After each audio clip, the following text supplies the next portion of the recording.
Hello दोस्तों, बातें हमारी संस्कृति में आपका स्वागत है।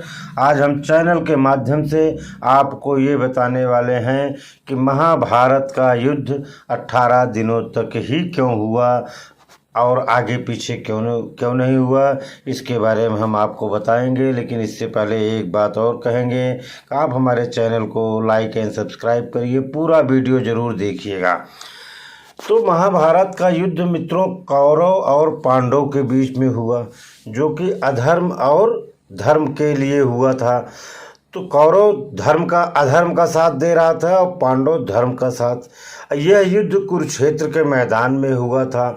महाभारत युद्ध के दौरान बहुत सारी ऐसी घटनाएं घटी हैं जो कि हमारे जीवन में शिक्षा देने का काम करती है। और इसी में भगवान कृष्ण ने गीता का उपदेश भी अर्जुन को दिया था। तो द्वापर युग की रक्षा के लिए महाभारत का युद्ध लड़ा गया था। कुरुक्षेत्र में लड़े जाने के कारण इसका नाम कुरुक्षेत्र का युद्ध भी कहा जाता है।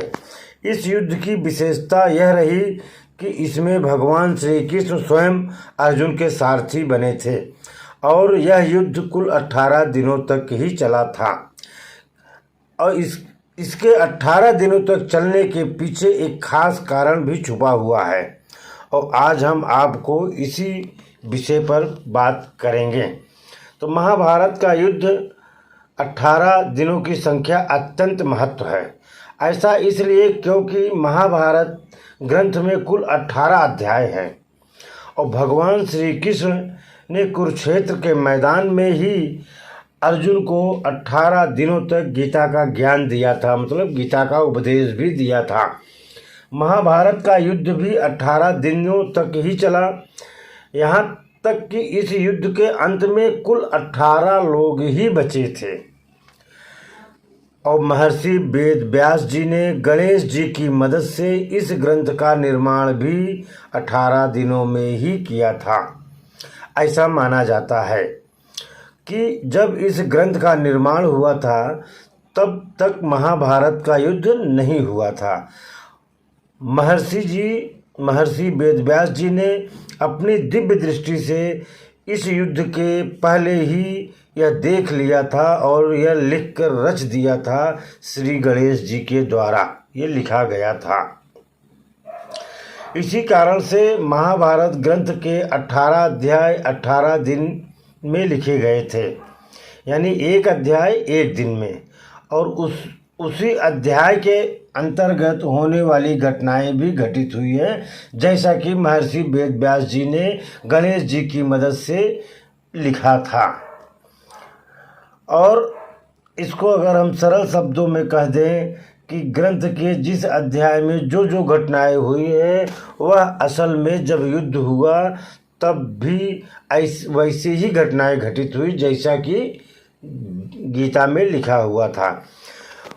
युद्ध 18 दिन तक चला। महाभारत के अंतिम यानी 18वें दिन भीम दुर्योधन की जंघा पर प्रहार करके जिससे कि दुर्योधन की मृत्यु हो गई थी। इस प्रकार दुर्योधन की मृत्यु होने से पांडव विजयी हो गए थे। महाभारत युद्ध होने का मुख्य कारण क्या था ये भी मैं आपको बताता हूँ। महाभारत युद्ध का मुख्य कारण दुर्योधन का अहंकार था। यह पांडव को एक सुई के नोक के बराबर भी भूमि देने को तैयार नहीं थे। और दूसरा कारण ये भी कहा जाता है कि द्रौपदी का दुर्योधन को अंधे का पुत्र कहकर पुकारना भी महाभारत का एक कारण माना जाता है। कौरव और पांडव का आपस में जुआ खेलकर द्रौपदी को दांव पर लगाना भी महाभारत युद्ध का एक कारण है। इस युद्ध के होने में और भी कई कारण मौजूद हैं, जिनमें से द्रौपदी चीरहरण भी एक मुख्य कारण है। कौरव की महत्वाकांक्षाएं चरम पर पहुंच गई थी। वह अकेले ही सारा राजपाट हड़प कर रहना चाहते थे। राजा धृतराष्ट्र पुत्र मोह में इस कदर डूब गए थे कि उन्हें सही गलत भी कुछ नज़र नहीं आ रहा था। तो मित्रों ये तो रही 18 दिनों तक युद्ध क्यों हुआ, क्योंकि वेद व्यास जी ने पहले ही लिख दिया था और 18 अध्याय उन्होंने लिखा था। जिस अध्याय में जो चीज़ लिखा था वैसे ही युद्ध में घटनाएं भी घटित हुई थी। अगर ये जानकारी आपको अच्छी लगी हो तो हमारे चैनल को लाइक एंड सब्सक्राइब करें। धन्यवाद।